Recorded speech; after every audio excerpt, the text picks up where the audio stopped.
তখন এই দুইটা আমি রং টাইনা নিয়েছিলাম সিরিজের মধ্যে দিয়ে, আর দুইটা আছে লালটা আর বিরুটা, নীল যেটাকে বলে আর কি। এই যে লালটা এখানটা খালি দেখা যেতেছে, আর এই যে নীলটা একবারে খালি। তো আমি দেখাই দিতেছি এটা কিভাবে করতে হয়। দেখা যাচ্ছে ক্যামেরা এখানে নিয়ে নিই।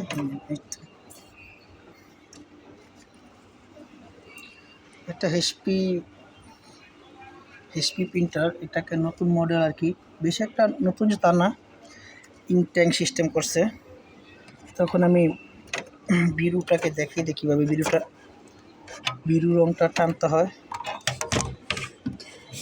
এই যে স্কারিটা দিয়ে এখান থেকে টান দিলে এসে পড়ে। এই যে দেখছেন বিরুটা।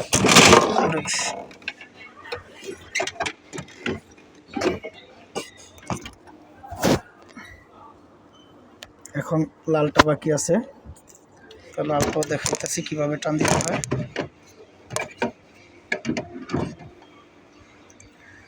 দোকানে একা থাকি, তাই ভালো করে হয়তো দেখাতে পারি না, তারপর চেষ্টা করি যতটুকু উপকার করতে পারি আপনাদের, ওইভাবেই চলাইতেছে আর কি। যদি আপনাদের সাপোর্ট পাই ভালো করে, তারপরে না হলে একটা সুন্দর দেখে একটা স্ট্যান্ড বা কিছু কিনে করবো না। এই যে এখন লালটাও চলে গেছে, এই যে হয়ে গেছে।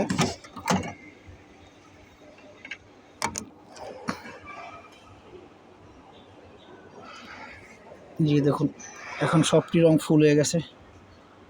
এভাবে প্রিন্টারের সমস্যাগুলো সমাধান করতে পারবেন। এর যে কাটটিস, দুটার চেষ্টা করি আপনাদের উপকার করার জন্য।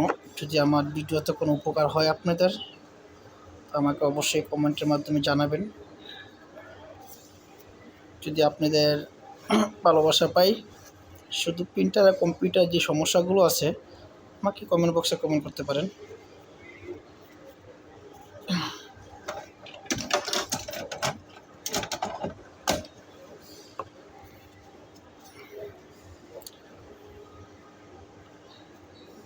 এখানে কালার কাটটিসটা সমস্যা দেখা দিচ্ছে, এই যে একটা লোবাং আছে ছোট, সেজন্য এটাকে চেঞ্জ করতে হবে।